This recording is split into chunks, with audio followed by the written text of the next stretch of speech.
Welcome back. We're continuing to analyze and understand the full impact of Budget 2017. This is, of course, a particularly crucial budget, coming as it does right between demonetization and then GST. It's like the meat in the sandwich, if you like, although both sides of it are perhaps going to be bigger in terms of their impact. So we're going to take a look at some of the implications of this. P.N. Vijay is joining us. Rajeev Dimri, leader of indirect tax at BMR, is with us. Vinayak Chatterjee is going to tell us exactly what's happening both on railways and on infrastructure. So thanks a lot for being with us. But first, before I come to any of you and all the others who are going to be joining us, including Anand Sharma in just a couple of minutes, let me go across to Dr. Amit Mitra, Finance Minister of West Bengal, spokesperson of the TMC, and also somebody who has done more budgets, Dr. Mitra, with us than I care to remember in all these years. Budget is always a day which is incomplete without you, with your earlier hat as FICCI. Now, of course, you're representing West Bengal and the TMC. I just wanted to come to the part I was referring to, that this budget is in between demonetization, which you have criticized very sharply, and GST, which is something that you have been very instrumental in getting through. Help us understand it in that context. What did he need to do today to set the stage for GST? He didn't really tinker too much with the indirect tax. There was hardly any mention of that in his speech, which is a pleasant change. Has the stage been now well set for GST? I think, Vikram, my very humble submission is, the nation is looking for a GST that does three things. One is it benefits the consumer by lowering price because tax is lower and they get a better deal. Two is businesses who become such that they don't have the inspectorate, pay lower taxes. And then third is the GDP of the nation therefore goes up over time. Once we have taken the hit of GST, where the state's revenues are all going to fall. So once they come back, the GDP of the country will go up. Now my submission is, what I have been fighting for in the GST Council and earlier as chairman of the Empowered Committee, which I continue to be, is these three fundamental objectives. Now unfortunately, the process has gone to the point where we have solved two very important issues, and I had to fight for 3 hours 20 minutes.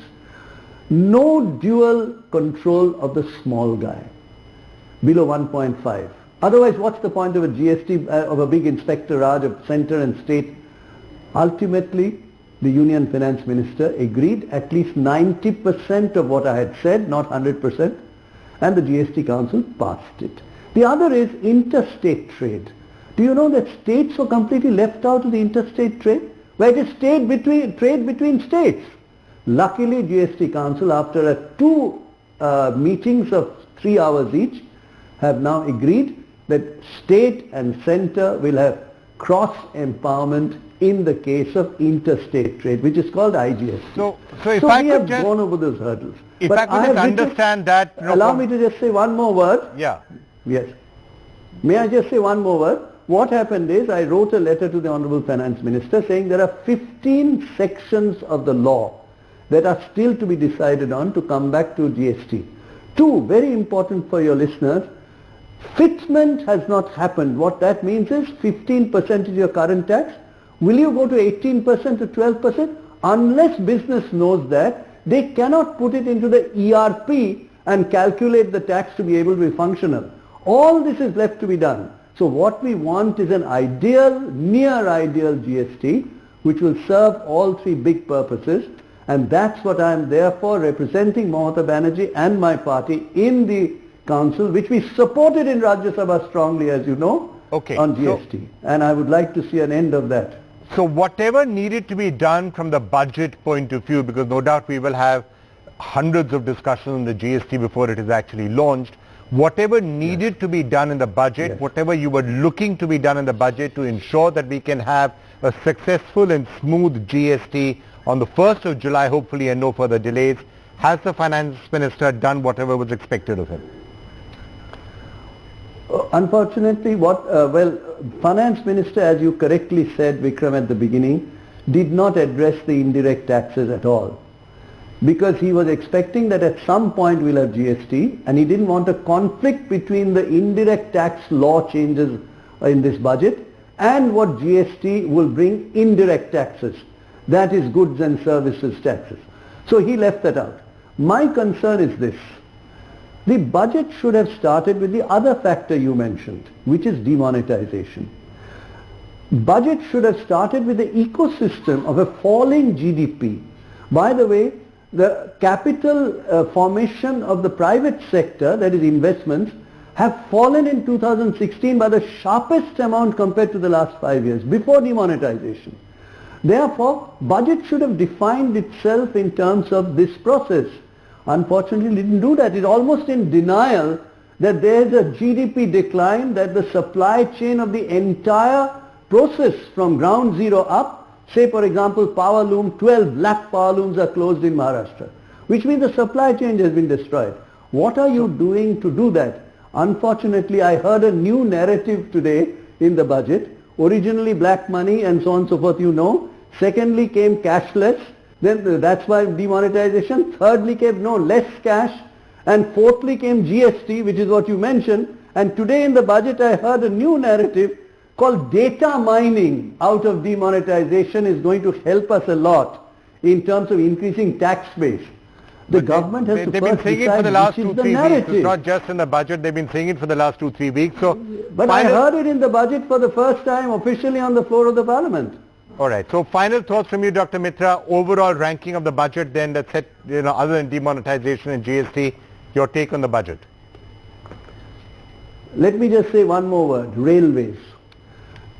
Can you imagine railways which is used by the poor people in this country? You got 2 or 3 paragraphs on the railways.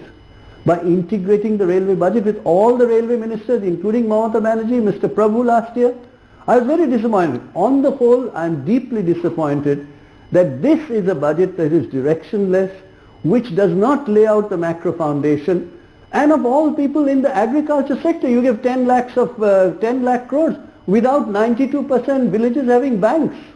How will you dispense that? So my submission is, this is a half-baked, unfortunately a budget that could have got over the sins of the demonetization with a big bang. And it just didn't do it. All right, Dr. Mitra, thank you so much for joining us. Well, in a couple of minutes from now, Piyush Goyal is going to be with us as well, and we're going to throw some of what Dr. Mitra said to him. But Amitabh Kant is joining us, CEO Niti Aayog, as Vinayak Chatterjee is here, and Rajeev and P. N. Vijay have already introduced. Amitabh, can I come, before I come to the studio guests, I see Milind Deora there as well, but Amitabh Kant, if I had to ask you what the big bang, big picture message of this budget is, what would you say? By the way, they did say Incredible India 2, which will be music to your ears, seeing as you were the person behind Incredible India 1, so they are keeping that one going. Yeah. Well, Vikram, I think the budget pushes for growth with the focus on employment, job creation, but it also has great strands of governance, transparency, all in the context of fiscal consolidation. I think a couple of things have not been focused upon. One is that the budget has emphasized structural reforms in the Medical Council, UGC, AICTE, and without radical restructuring of these institutions, it will be very difficult for the health and education sector to grow and expand. Also, I don't think emphasis has been laid on the fact that the primary agricultural societies and the cooperative banks have all been linked to the core banking system, and that will enable a vast number of people to get financially included in the system, and I think these are path-breaking things. But other than that, I think the huge emphasis on digital payments, the push towards formalizing of the economy is a landmark thing. And to my mind, overall, if you look at it, the emphasis on tourism, electronic manufacturing, textiles, MSME sector in a very, very big way, and footwear and leather, these are all labor-intensive sectors. Yeah, extremely labor-intensive sector. Amitabh, if I could just say, we are talking about many opportunities. We are talking about many opportunities that potentially were there at this budget. Demonetization threw up lots of challenges and therefore potential opportunities. What's happening in the United States right now is obviously a major threat. It's a major scare, especially for IT companies and others. But potentially it's an opportunity as well. If the United States becomes a very closed economy with all these crazy rules, then something that you've been very closely associated with, which is Startup India, this could have been a time to really say, well, you know, if America is closing itself down for business, many countries in Europe are doing so, India is the perfect place to think about expanding in electronic areas, in digital areas, and in startup areas. A big bang announcement on that could have potentially been made. Might still happen, but the budget was one occasion to do it. No, Vikram, a lot of things are happening. Tinkering labs in schools are happening. Incubation centers, 100 of incubation centers have been sanctioned. 500 tinkering labs have been approved. Everything doesn't form a part of the budget. You know, a larger ecosystem for startups has already been announced, and a lot of work in research parks and IITs and IIMs, much of that work is underway. But what the budget definitely has talked about is giving 3 years tax holiday out of a period of 7 years. And therefore, I think startups are a integral part of the larger macro system. We've got to get the consumer demand going. We have to ensure that there's greater purchasing power in the hands of rural India so that demand picks up. I think the key challenge before the finance minister was how do you make manufacturing grow in a larger way, and the spend on infrastructure, the spend on rural India, the spend in agriculture sector will enable demand to pick up in a major way. All right. And once demand picks up, it's... All right. Let me just throw that to a couple... It's not merely the major companies... All right, Amitabh, finish what you were saying. But also startups will benefit. All right. Now that we've stopped interrupting each other, that's great. Vinayak, Chatterjee, let me just ask you, I'm going to come to all of you for some comments and then before Anand Sharma joins us. Vinayak, infrastructure is something you've been eyeing a lot. Nearly 4 lakh crore rupees for infrastructure. Does that make you happy? Extremely. 4 lakh crores on 21.47 of the total budget is as close as you get to 21%. So this is the best that could have been done, and it's not just the quantum of the allocation which is very good because it shows emphasis, focus and use of infrastructure to provide the stimulus, but more importantly the allocations have been to sectors which have demonstrated very good traction. For example, highways, rural roads, renewables, rural electricity, irrigation, these are sectors which have demonstrated traction. So more money is going behind them to take them the full course. So we're very happy that there's been no big new announcement, no wacko ideas, but a bunch of projects that are beginning to go well. Expecting wacko ideas? No, I wasn't expecting wacko ideas, but I was certainly expecting one para. idea which is not exactly wacko idea. Para. I was just about to say that because actually that's not a wacko idea. It's potentially a big bang idea which could have done as much for infrastructure as anything else that we've seen, which is asset reconstruction. Yes. Economic survey held out hopes. Not happened yet. But you know, the problem... Then I would ask P. Vijay when they're launching it. Yes, you know, PARA, which is, you know, for your viewers, the Public Sector Asset Rehabilitation Agency, is one of the very big ideas in the economic survey along with the universal basic income, which has a lot going to get private investment sentiment back in the infrastructure sector, because there's 3 problems of NPAs mounting in the banks without resolution, stressed corporate balance sheets and stalled projects. All these 3 are interrelated, and I think the time for discussion is over, the time for bold ideas, as the Chief Economic Advisor has said. So PARA is an idea whose time has come, and we would have been happier if the Finance Minister had alluded in some way to a frontal attack on NPAs and stalled projects and stressed corporate balance sheets, because I think it's a very good idea, because people who are criticizing it, you know, on various counts, should also come up with alternative solutions. All right, fine. So let me just, I can see Piyush Goyal is now with us, and so let me just have a conversation with Piyush Goyal on that and other issues. Mr. Goyal, thank you so much for being with us. Infrastructure, we've been hearing a lot of people very happy with the amount of infrastructure spending that has been announced, nearly 4 lakh crore rupees, and I'm going to ask you what it means for some of the areas that you are handling. But also a certain amount of disappointment that one of the biggest ideas, one of the most exciting ideas that came out of the economic survey, PARA, nothing was even mentioned about it in the budget. So can we expect it a few weeks, few months, few years from now? Well, the economic survey is brought out by the Chief Economic Advisor. We saw that only yesterday, and obviously suggestions and ideas given in that can't come into the budget the next day itself. The concept of economic survey is that an independent voice comes up with transformative or new thoughts, and then it's open for the government to deliberate on it, for public discourse and deliberation and dialogue on that. And we are open to newer ideas like this. Para, I would agree with Vinayak also, makes a lot of sense. When we came into government in 2014, we had inherited huge amount of stress in the banking system. Loans had been given indiscriminately.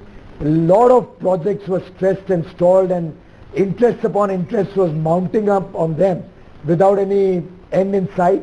We have tried to clean up the banking system. We've tried to get all these stalled projects back on track.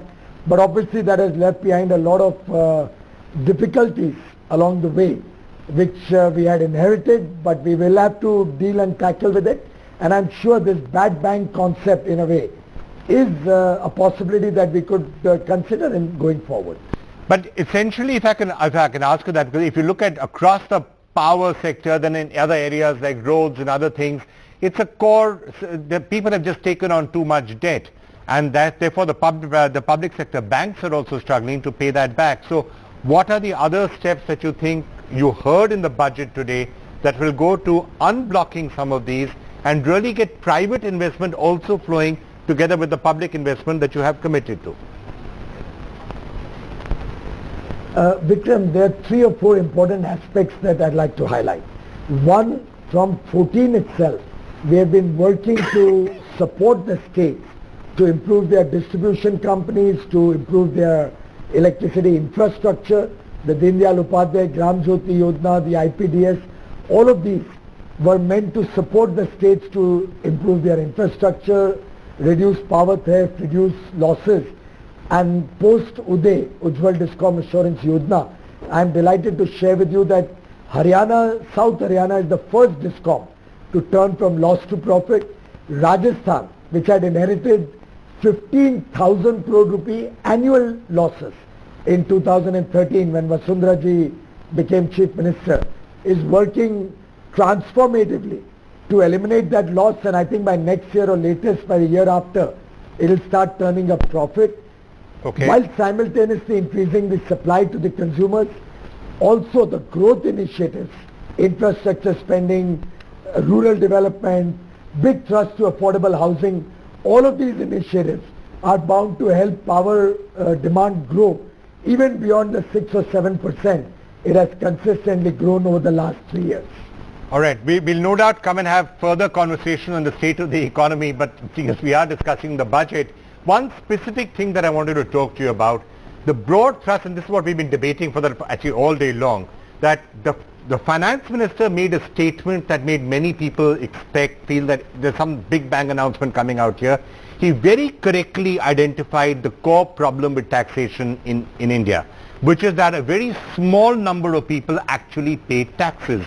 We are not a tax compliant country. Most people just don't pay, and that's individuals and that's corporations. So he correctly identified the problem and the scale of the problem, and he said it's unfair that honest taxpayers are having to pay because others are fooling the system or dodging the system.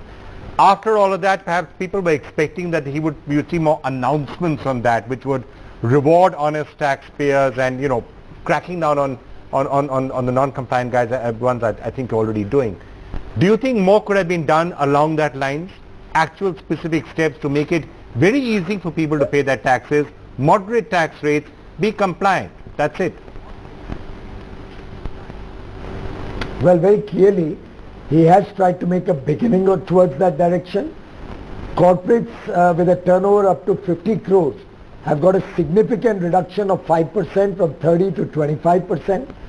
Traders who come into the formal economy have been assured that there will be no post-mortem of the past, neither income tax, service tax, excise or Labour Department will question the past transactions if post-November 8th people join the formal economy, which is one of the big advantages of demonetization that we can see. We have also allowed digital transactions by the traders getting a lower presumptive income instead of 8% to 6% for the small traders up to 2 crore rupees, which means their tax burden falls by nearly 30-35%. So all in all, it's a movement towards that direction. As more and more compliance comes in, for which there are other steps being taken, particularly post demonetization. Large amount of money which has come into the banking system has now been given an opportunity without harassment to declare that source of that money, and if it is found in order, there is no problem. If they feel they need to pay taxes on it, they can pay their taxes. Again, there will be no questions asked. So, and again, all of this is being done through a portal, without any notices, without any harassment to the people. They can go onto the portal, check their deposits, explain the source of their fund. If it cannot be explained, pay tax under Pradhan Mantri Garib Kalyan Yojana. So all in all, a harassment-free tax administration is being put in place. Single page form for the small and new taxpayers, no scrutiny of new taxpayers. Every effort is being made to encourage India to go honest.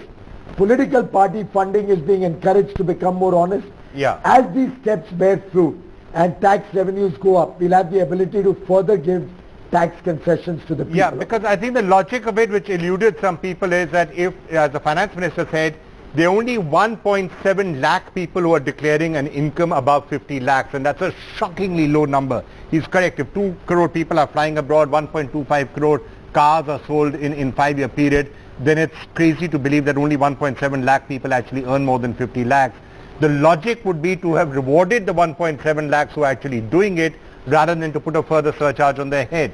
That's why the optics of that were somewhat baffling. And we have heard from others in industry and others this evening and earlier, yes, saying that tax terrorism and Inspector Raj are still happening. I appreciate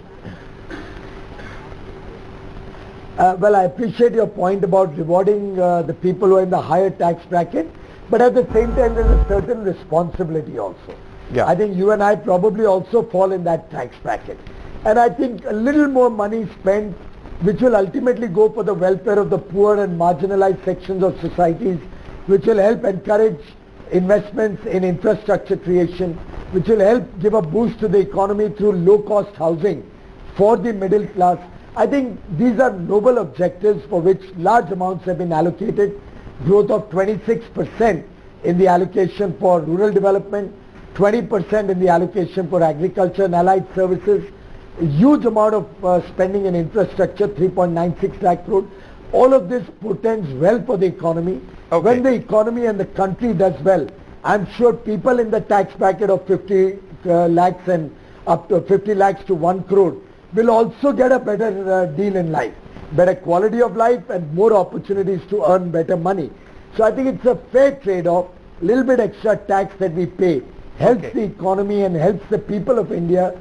I think it's a good deal for all of us also. Well, anyway, above 1 crore, the people were paying that surcharge. Yeah, they're paying that surcharge remains now. One last question to you. You've also said a new law is going to come to enable the confiscation of those who have fled the country.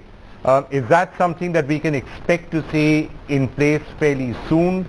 And will it be used against the likes of Vijay Mallya, Lalit Modi, some of the other prominent names which you've been hearing about?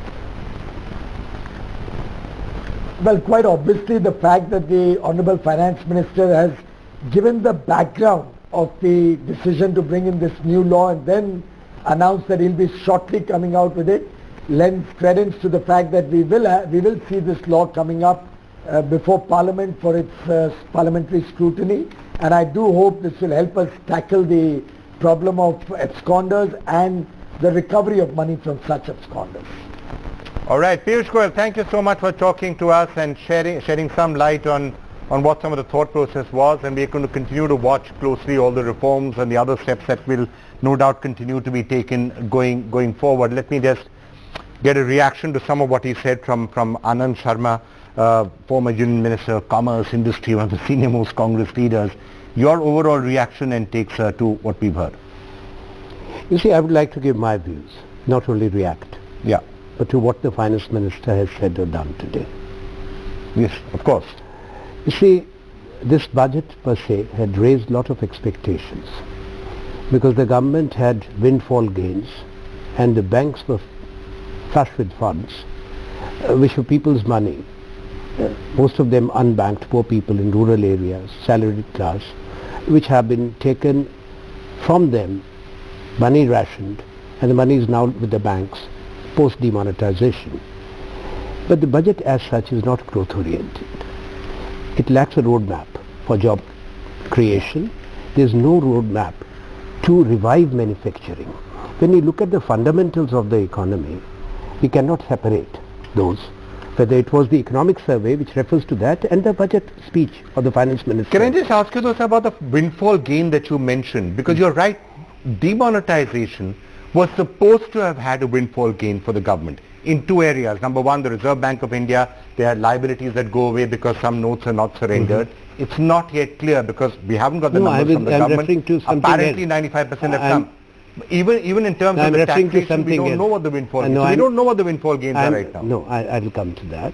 I was referring to the money which the government has got only from the central excise and customs and the surcharge, the cess on crude petroleum products. Fair enough, fair enough. They have taken close to 92,000 crores. That is a huge amount. Now, perhaps that could have been more judiciously redistributed to re-energize the economy. Why refer to the, since you mentioned, and I would have mentioned in any case, we were expecting that the government today will come out with the exact numbers, since this was quite a earth-shaking initiative of the Prime Minister. Fine. He had said 3 issues to fight black money. Number 2, terror funding. Number 3, counterfeit currency. So people have a right to know, because the government is claiming, and today Finance Minister said in transparency in governance, to give the numbers, how much of the money has come back, what percentage of that is black money, because now the government to say, and Reserve Bank also not giving the numbers. First time Reserve Bank is not giving the numbers. They're saying they're still counting. Now you are making a digital India. More than 30 days have passed post December 30 and you are still counting. Okay, let me just throw that question to P.N. Vijay, so then I'll come to your other point. It's a valid point that he's making that many people are asking. It was supposed to be a 50-day period. By the 30th of December, RBI was giving numbers in that entire period. Now suddenly there's been a mysterious silence of 31 days, in fact more than 31 days now, and we have absolutely no idea how many of the notes came back. What's the secrecy in this? Why not tell the country 90% of the notes came back, 95% of the notes came back, and also what Anand Sharma ji said, that how much of that is black money? You may not know the full answers because the amnesty scheme is open till March, but some indication by now as to how much has already been declared under the amnesty scheme? Vikram, I think it's better not to make ad hoc statements, if you ask me, because the Reserve Bank has a huge process to go through. The government has left it to the Reserve Bank to come out with precise figures, and I think 31 days, P.N. Vijay, 31 days. Let me put a counter question. What's the big difference to the economy if that amount comes out or not? Let me ask you, except it's good media copy. We've gone through the pain of demonetization because we're expecting that to be that is the mistake you're making. The windfall profit made from demonetization was not the aim of demonetization. No, but cracking down on black money was. We have said. Cracking down on black money was. Counterfeit with a small amount. And terrorism was a small amount. It was to crack down on black money. Was black money cracked down on, or was it not? We wanted to crack down on black money because there are 3 things about this. There's an ethical, moral issue. Can black money, affect the lives of people? Secondly, asset classes were going out of the reach of common people because of black money. And thirdly, we wanted transparency in the economy. We want a clean economy. We want a clean politics. And that's how we are doing it. And I think the biggest gain we have made, and which is reflected in which many people are not catching, is that we had a 34% increase in tax collections of personal taxation even in the December 15th. And in the next budget, if you see, if he is able to finance 4 lakh crores of infrastructure investment in hardcore in transportation and rural spend, it is because of the buoyancy we expect to get from personal taxation and corporate taxation, which is a clear advantage from the demonetization. Anand Sharma, does that answer you? No, not at all. Because first of all, I would reject very firmly this perception being created by the ruling government, establishment and the spokespersons that it was the black money. 86.4% of the Indian currency in circulation was not black money. This is the impression given globally that Indian economy runs on black money. Okay. It is people's money. If you look at India, its complexity, the fact that even today as we are talking, 43% of the country is officially without any bank account, the citizens, which is 55 crores. 80% plus of your Chandhan accounts and the no-frills account actually are non-operational. I did not interrupt you. So when you have about 85 crores Indians who have no bank accounts, 6.5 lakh villages, 1,32,000 bank branches, Grameen banks and cooperative banks were totally shut out post demonetization. They were not allowed to change money. Okay. They were not given money. Not only that, no ATMs are there in the villages. So these are poor people who are coming forward. And one thing which I must flag, he was talking of moral issue. Let me talk of moral issue then. The Prime Minister of India gave an assurance to the citizens that you can change up to 30th of December, and after 30th December go to the Reserve Bank. After 30th of December, those who went to the Reserve Bank, and we have seen those painful, tragic scenes where women, the small children were beaten up, thrown about, and they're not one but many instances. Right. Sir, now, who is going to be accountable for the sufferings? All right, let me just come back. They are much more We've had a number of discussions on on demonetization. I'm sure we'll have them again. One point. Okay. It is not the creation of the Bharatiya Janata Party that there is black money in this country. So what is black money? You said that there is most of the people in this country are poor. The government goes about, this government, NDA government goes about telling the world there's black money. Sir, every economist, international and Indian, has said the bane of the Indian economy is untaxed money. And we didn't create it. Give the number. Neither Modi is giving the number, nor Jaitley is We giving. inherited it from the Congress party. All right, Listen, fine. Are you also insulting Atal Bihari Vajpayee? He was there as Prime Minister for 8 years. No, I'm not insulting. No, please don't be patronizing. No, This is not a correct approach. Your statement that the BJP government is making a big hullabaloo about black I did not money ask the Prime Minister to address the nation is absolutely and shut down the Indian economy. It flies against what every economist and every... Listen, absolutely. Name the economists who have hailed this move of the Prime Minister. Why you are not coming up with the questions? How many jobs have been lost? Adrian Modbert. What loss to the Indian economy? Please now, listen now. How many jobs have been lost? How much? How much? What is the loss to the economy? Here is a beautiful budget with 4 lakh crores of loss investment. to the economy. So what? Okay, listen. I mean, now, is since he has this raised, a budget? Is this a budget which you can allow question? me. Okay. Listen, with due respect, sir. Due respect, you are more knowledgeable. When you look at the budget numbers, the total increase is 1,32,000 crores. That's the total increase from the last year's budget. Out of which, interest repayment is 45,000 crores. Please check. Capital outlay across sectors is only 35,000 crores. Many of the social sector areas, and I'll give you the numbers, which have seen no increase at all, from midday meal scheme to drinking water, I can give you without looking at papers. So please, from where are you getting all this? And I'm asking a question. Right. I'm answering. I'm not asking you. Okay, through Vikram, I am raising a question that across the states, across sectors, jobs have been lost, and more in the informal economy. Now, if somebody wants to be in a denial and have an ostrich-like approach, I can't help it. Okay, can I just get It's not allegation. It's not allegation. I think this is... I am saying jobs have been lost. This is an economic debate and he's just making an allegation. Okay. I'd like to say one thing. If you are saying jobs have not been lost, I'm sorry, but you can't be in denial. This is not allegation. This is not denial. 4 lakh crores. 1,87,000. I am asking of job loss. Please listen to me. You don't just create jobs. We don't go in the market and say jobs. We create an environment for jobs. Please understand how jobs get created in the economy. 1,87,000 crores of investment in highways, in railways, in bridges. 1,28,000 crores investment in rural infrastructure. Okay, can I just break away from here? Intensive. I want to go to Biren Deora. Labor intensive. These are not mega power plants and nuclear plants. These have the highest density of job creation. In any economy, you don't just go... Again, you will say this is happening for the first time in India. I'm not saying that. I want to broaden this a little bit. Amitabh Kant, Biren Deora, let me get you back in. Milind, let me get you in. Milind's been waiting patiently from Mumbai trying to get in a word. Let me just go to Milind, then I'm going to come back here, go to Amitabh Kant as well. Milind, your overall take on the budget. Let's just come back to the budget itself. Your overall take, very quickly. Absolutely absurd.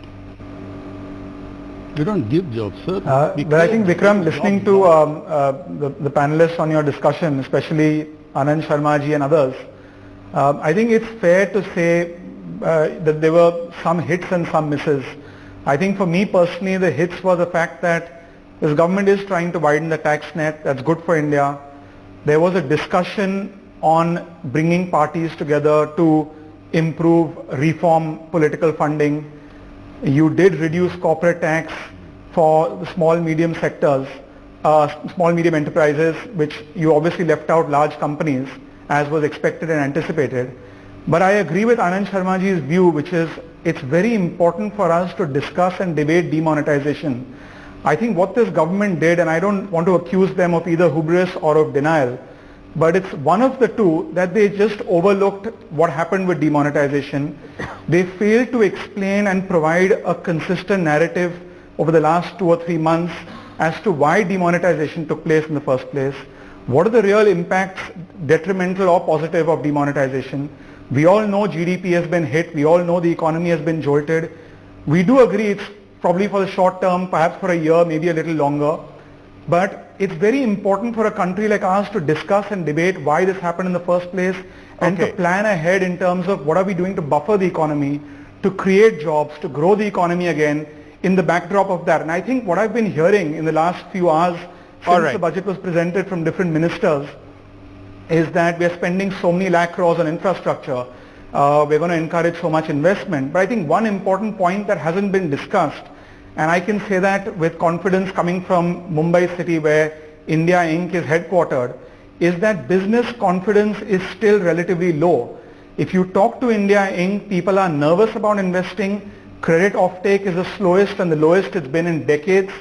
And there has been no discussion whatsoever, whether it's on the tax side or on legislative side, to improve the ease of doing business. Because ultimately, until you make it easy to do business for companies, no matter how much you announce in a budget that you're going to invest in infrastructure, businessmen are not going to come forward and deploy money. And if their confidence is low, foreign investors are not going to come in, and that's not going to grow the economy, and that's not going to create jobs. So in that sense, I would say the budget was largely uneventful, which in some ways was a good thing that it wasn't disruptive. Okay, eventful, not uneventful, which is not necessarily a bad thing because it wasn't disruptive. Amitabh Kant, if I could just get you in now from your point of view, let's just come back a little bit to the budget itself and what it was trying to do. Linking it with demonetization, some people were expecting more steps in the budget to push digital payments, including, and not sure people were looking forward to it, but the possibility of a tax on cash withdrawals. Was enough done, you think, to get that paradigm moving further? I think, Vikram, a lot has been done for digital payments. It lays down the roadmap. It talks about cashbacks, referral payments, BHIM, Aadhaar app for the future. It also talks about the new regulatory mechanism within the RBI. So a lot of things forward. The key issue about reduction in the merchant discount rates, that's the MDR, falls within the domain of the RBI, and I think over a period of time you'll see movement forward where digital payments will become on par with cash payments. So a lot has been done on the digital side. But one of the key things to my mind in this budget is the fact that there's a lot of emphasis on the quality of expenditure. If you look at health, if you look at education, and people haven't noticed this, but there's an outcome budget for the first time, you have a complete outcome budget prepared by NITI, which accompanies the budget document, and that lays down the whole outcome performance of the government, and this will bring in greater accountability in the implementation of schemes and lay focus on implementation across sectors. All right, Yogendra Yadav joining us as well, but Yogendra, before I come to you, I want to just go across to Rajeev and get his sense. From an entire taxation point of view, and one of the main themes that we've been discussing, and I want to come back to that again, is how easy is it now to do business? We've heard a lot about it from the individual's level. What about from the corporate's point of view? Is it a much easier environment now to be tax compliant in? And as we move to GST, will it become even easier? Certainly it is easier, no doubt. A lot of things are working at the top level. So things that earlier took a lot of time and a lot of paperwork, a lot of emphasis is there to make things easier. However, the tax administrative reforms are still to be talked about. I see a lot of latitude for people who have deposited crores of rupees. They will not be sent notices and things like that, which is good. However, people who are paying taxes for years, they also ought to be treated slightly better. I've seen taxpayers, large taxpayers, not being treated so well, and all that has been part and parcel of the TARC reports and things like that. So all that is well documented. So while there is huge improvement on process of setup and various other activities, filing returns, paying taxes, all of that is fine, but still on the ground, tax administrative reforms are yet to happen. And therefore, those things are still needed. Are we all set for GST? I mean, you've handled indirect tax pretty closely. We are all set for GST. What we now need is the laws to be in place and enough time thereafter. That's important. All right, Yogendra Yadav joining us now. Yogendra, your overall take on the budget. I know you were saying that you were not entirely looking forward to the possibility of universal basic income coming, and you were saying you almost scared about that, especially after we heard it in the economic survey. Didn't come today. Are you satisfied with what was done, especially for the farming sector, for rural development and some of those other areas? UBI was a red herring, Vikram, in any case. That wasn't happening. There was a lot of talk about it. This budget, as someone put it, is a Muninji's budget. Perfect bureaucrat's dream, all figures tallied, everything done, no political interference, business as usual, everything is balanced. Now, if you are at the top, this is lovely. But if you are at the bottom, if you are on the margins, if you have been very badly hit, business as usual is a very bad news. And I'm afraid that's the case with the farming sector. 2 years of drought, third year you look forward to a better crop. This is when demonetization hits you, prices take a hit, and next crop takes a hit. And this is when the government, you really look forward to this budget. Farmers, I mean, we held a Sansad of the farmers today. Everyone looked forward to something special this year. There was something in the air, something on loan waiver of some sort, not a waiver but loan redemption of some sort, at least interest break. Nothing of that sort came on 3 or 4 basic things that people from agriculture expected. On income, all we get is a bland assertion, income will be doubled. If any finance minister said something of that kind on stock markets or on corporate sectors, in television studios you would have taken it apart. Give me a blueprint, tell me how it's going to be done. But for farmers you can get away by making a bland statement like this. On loan, again, nothing major. There is a very serious debt trap that farmers are in. This is what the Government of India documents show. Nothing to try and relieve farmers from that debt trap. And on serious disaster and how to proof Indian agriculture, especially in the wake of climate change, how to protect Indian farmers from that. No big step there, not even some kind of a compensation for the direct disaster for Indian economy called demonetization for the farmers, those who potato growers, tomato growers, onions, and those who took a direct hit because of demonetization. The least they expected was a compensation. And finally, Vikram, allow me to dissent from the usual understanding in the studios today that this reducing of the exemption limit from 20,000 to 2,000 is a good positive first step. I personally think it achieves nothing. I don't blame the government because this is an Election Commission of India's suggestion, not their own. Yeah. But this 20,000 to 2,000 achieves nothing because how much an individual can contribute was never the real issue. The real issue is how much can a political party receive from this kind of a source. The answer was there is no limit, and today the answer is there is no limit. So anyone who had 100 crore rupees earlier told the CA, please make sure that everything is shown to be below 20,000. Next year onwards they'll tell the CA, please make sure everything is shown below 2,000. Nothing would change. lot of names have to come inside there. All right, I'm going to get P. N. Vijay to respond to some of them. But Milind Deora, before you leave us, quick take on one or two of the other points that we haven't touched upon. The move against defaulters, which is potentially a big step to try and confiscate any money that is left here in the hands of defaulters. Also the listing of public sector enterprises, and especially the railway ones. Are those some of the things that you think could be welcomed there in Mumbai before you leave us? And any final thoughts you have? Well, I think the statement, again, it's like Yogendra Yadav said, it's a statement of intent which says that farmers' incomes are going to double. It's a statement that says we won't allow absconders to run away and we'll hold them accountable, but there's no clear roadmap in terms of how they intend to do that. As far as disinvestment goes, I think just a statement and paying lip service to the fact that we want to disinvest certain PSUs, that hasn't translated in the last 2.5 to 3 years into any action. I think coming back to pre-election times when the ETF that was the Prime launched, the Minister central during his public campaign sector speeches ETF has actually been rather would say minimum government, maximum governance, everyone assumed he would not want the government to be in business. But it's turned out to be quite the contrary in terms of what we're seeing. He actually believes, or the government believes, that government should be omnipresent, it should be in every village, it should be in every home, and that the government has some belief that it can actually compete more aggressively than the private sector. So I don't think the Indian industry or the larger industry community of entrepreneurs in Mumbai are going to be excited about those statements. Okay. But I think they have to wait for the nitty-gritty in terms of how they plan to actually implement and execute that. All right, Milind Deora, thank you so much for joining us. Great to get your views. P.N. Vijay, couple of points. First, what Yogendra said. Yeah, on the listing of public sector enterprises, I think especially the railways one could end up being a blockbuster with your investment banker hat on. That could be a blockbuster. I mean, I have a lot of IRCTC actually lists. But on farmers, we've heard this statement repeatedly saying farmers' incomes are going to be doubled in 5 years. Do you know what growth rate that actually implies?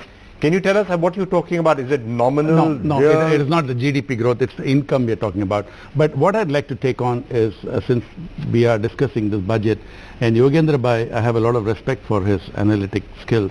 He made the point that he was with the Pharma Sabha and people said, we have not got anything, they expected we'll get some small waivers, etc. Vikram, I think this is factually incorrect. If you see what the budget says is, that what Narendra Modi announced on 31st December, 60 days interest has been waived off for farmers. Secondly, he said that credit delivery is not taking place. I heard in another show today, you guys have earmarked 10 lakh crores of credit. Do you think the farmer ecosystem has the capability to absorb that much of credit? That was one of the professionals you told me. So obviously the amount of credit we have allocated is humongous, and it's unfair for him to say that we are not giving enough credit.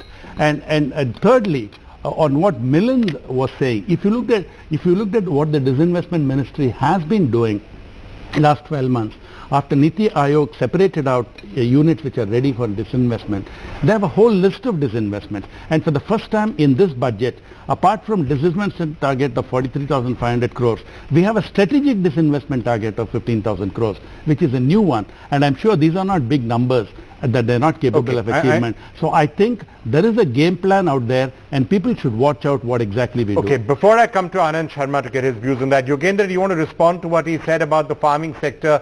Whatever has been allocated in the credit limit is probably all that the farming sector can absorb anyway. That's the point P.N. Vijay is making.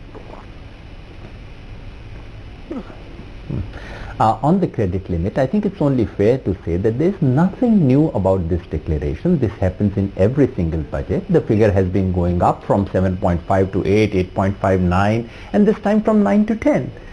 And this is to be given by the banks. This is a monetary decision, not a fiscal decision, not a budgetary decision.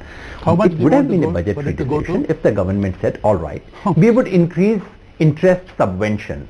As a matter of fact, the government has reduced interest subvention.